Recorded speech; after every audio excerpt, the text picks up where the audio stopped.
Kita buka dengan informasi pertama, saudara bocah yang dieksploitasi orang tuanya yang terungkap pada Rabu lalu, kini tinggal bersama kerabatnya di Loksmawe Senin pagi. Meski demikian, bocah tersebut berada di bawah pengawasan dinas sosial dan tengah dalam masa pemulihan trauma.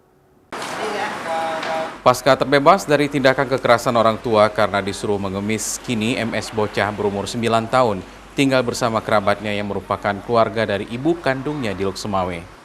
MS tinggal bersama kerabatnya di bawah pengawasan Dinas Sosial Kota Loksmawe, dikarenakan masih dalam masa pemulihan secara psikologi. Kini MS terlihat lebih leluasa bermain seperti anak-anak pada umumnya. Di tempat kerabatnya, ia juga memiliki teman sebayanya yang dapat bermain bersama.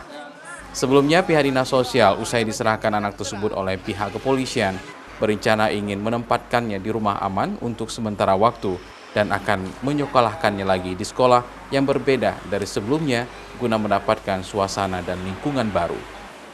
Namun pihak kerabat korban memintanya untuk tinggal bersama dan kerabatnya pun menolak pihak Dinas Sosial untuk memindahkannya ke sekolah yang baru.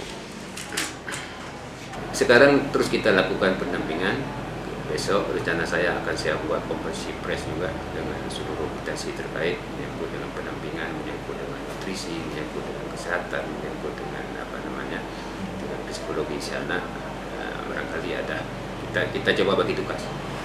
Kita coba bagi tugas di mana nanti posisi daripada institusi kesehatan, di mana posisi nanti ada BK dan sebagainya.